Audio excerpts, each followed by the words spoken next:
2022년 3월 미국의 소비자 물가지수는 전년 동월 대비 8.5% 상승해 1981년 12월 이후 40여 년 만에 최대 상승폭을 기록했습니다. 바이든 대통령의 돈 풀기 때문이라며 그의 이름을 따 바이든플레이션이라는 신조어까지 등장했습니다. 2021년 6월 미국 하원에 출석한 제롬 파월 연방준비제도 의장은 물가가 10% 넘게 치솟았던 1970, 1980년대에 하이퍼인플레이션이 재현될 반복될 가능성이 있느냐는 질문에 이 같은 상황이 발생할 가능성은 매우 낮다고 답했습니다. 하지만 적잖은 전문가들이 이 같은 파월의 느긋한 태도에 비판적이었습니다. 투자 전문가 마이클 버리는 아마도 세계적 차원의 인플레이션을 주장하는 가장 대표적인 인물일 것입니다. 2008년 서브 프라임 모기지 사태를 예견해 유명해진 그는 모기지 채권의 선물 거래를 통해 거부가 됐으며 그 과정을 다룬 영화 빅쇼트로도 잘 알려진 인물입니다. 그는 2020년 팬데믹이 시작되고 연준이 엄청난 규모의 양적 완화를 실시하자 바로 인플레이션 얘기를 꺼냈습니다. 그는 당시 인터뷰에서 우리가 일하거나 노는 것을 다시 시작하면 인플레이션이 나타날 수 있다고 말했던 것입니다. 그는 미국도 독일과 같은 길을 갈 수 있다고 평가하였습니다. 그는 독일의 하이퍼인플레이션은 8년의 성숙기와 1년의 붕괴기를 가졌었는데 미국은 2년의 성숙기와 1년의 붕괴기를 갖는다고 말했습니다. 독일 바이마르 공화국의 하이퍼인플레이션은 그야말로 파괴적이었습니다. 전쟁이 일어나기 직전 베를린에서 빵 한 덩이 값은 0.5마르크였습니다. 그게 1922년 말에는 약 160마르크로 320배 올랐고 1923년 말에는 2천억 마르크로 4천억 배 올랐습니다. 1922년과 1923년 1년만 비교했을 때 가격차도 무려 12억 5천만 배에 이릅니다. 전쟁이 끝난 직후 1달러 당 약 8마르크였던 환율은 1921년 전반기에 90마르크로 11배 뛰었습니다. 이 정도만 해도 숨이 돌아갈 지경인데 인플레가 극에 달했던 1923년에는 상상을 할 수 없을 정도였습니다. 그해 11월 1달러를 사려면 독일 돈 4조 2천억 마르크가 있어야 했습니다. 지금 돌이켜보면 웃음밖에 나오지 않는 숫자입니다. 다음은 오스트리아의 유명 작가 슈테판 츠바이크가 남긴 글입니다. 나는 1년 동안 집필한 원고를 출판업자에게 보냈다. 안전하게 하느라고 나는 출판권에 대한 인쇄를 선불해 줄 것을 요구했다. 수표가 도착했을 때 그것은 내가 일주일 전에 보낸 소포에 붙였던 우표 값도 되지 않았다. 전차를 탈 때 그 삭스를 100만 마르크권으로 지불했다. 2주 후에는 40만 마르크짜리 지폐를 도랑에서 발견할 수 있었는데 그것은 거지가 버린 것이었다. 구두꾼 값이 옛날에 구두 한 켤레, 아니 2000켤레의 구두를 갖춘 인류 양화점 가격보다 비쌌다. 깨진 유리창을 갈아 끼우려면 옛날에 집 한 채 값을 줘야 했고 책 한 권 값이 예전에 100대의 인쇄기를 갖춘 인쇄소의 값보다 비쌌다. 이 정도면 하이퍼인플레이션이 삶에 어떤 영향을 주는지 조금은 감을 잡을 수 있지 않을까요? 돈값이 절벽에서 떨어지듯 수직낙하를 하니 일상에는 잠시의 안정도 찾을 수 없었습니다. 빵을 사기 위해 줄을 서는 도중값이 올라가는 일이 비일비재했습니다. 식사도 먹기 전과 먹은 후가 값이 달랐습니? 그러니 돈이 생기는 즉시 물건을 사야 했습니다. 아니, 돈을 물건과 바꿨다는 표현이 더 정확할 것입니다. 더 이상 화폐는 제 기능을 할 수 없었고 화폐가 제 기능을 하지 못하는 이상 국가도 믿을 수 없었습니다.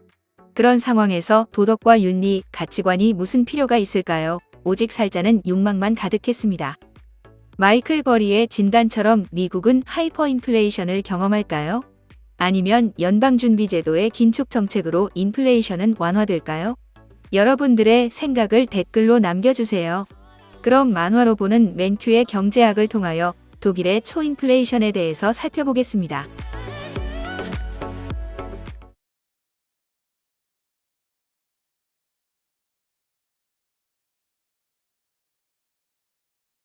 바이마르 공화국 시절에 독일에서 발생한 초인플레이션은 역사적으로 유명합니다. 1923년 10월 한 달 동안에만 29,500%의 인플레이션을 기록했죠. 1923년 1월 31일 달러당 49,000마르크였던 환율은 그해 10월 31일 252억 마르크까지 상승했습니다. 이에 독일 정부는 1924년 100조 마르크 화폐와 1조 마르크 동전을 발행하기도 합니다. 당시의 사람들은 맥주 김 빠지는 속도보다 맥주 가격 상승 속도가 더 빨라 한 번에 여러 잔을 시켜 마셨다고 합니다. 술고래가 쌓아둔 빈병의 가치가 근검절약했던 사람의 저축 가치보다도 높았습니다. 노동자는 임금을 월 1회 지급받다가 주 1회로 하루 한 번으로 급기야 하루에 2번을 받았다고 합니다. 임금을 받자마자 물건 사기에 바빴죠. 조금만 늦으면 지폐가 휴지 조각이 되기 때문입니다. 초인플레이션은 통화 증발과 통화의 신뢰 상실이 상호 촉진작용을 해서 발생합니다. 1차 대전 직후에 열린 파리 강화회의에서 승전국들은 독일에 1320억 마르크란 전쟁 배상금을 물립니다. 이에 독일은 대책 없이 통화 증발을 했고 이것이 초인플레이션의 시발점이 되었습니다. 이 회의에 참석했던 케인스는 과도한 배상금은 역효과를 불러일으킨다고 말했지만 받아들여지지 않았죠. 이후 독일은 바이마르 공화국이 붕괴되고 히틀러의 등장으로 세계는 2차 대전이라는 비극을 겪게 됩니다. 경제학자 케인스의 의견이 받아들여졌다면 역사는 다르게 전개되었을지도 모릅니다.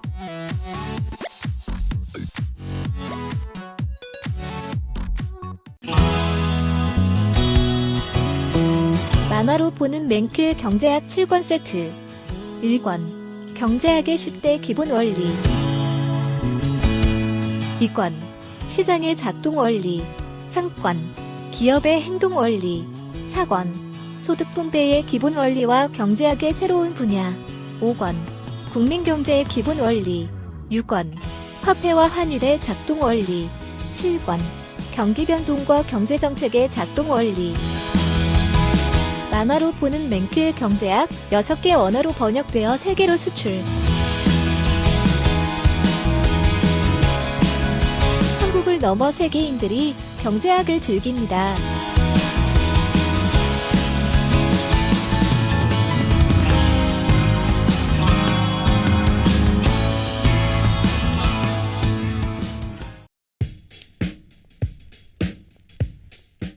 선물하기 좋은 책 만화로 보는 맨큐의 경제학 7권 세트. 만화로 보는 맨큐의 경제학 7권 세트로 경제인싸 되기. 만화로 보는 맨큐의 경제학이 제안하는 더욱 쉽고 재미있는 공부 방법.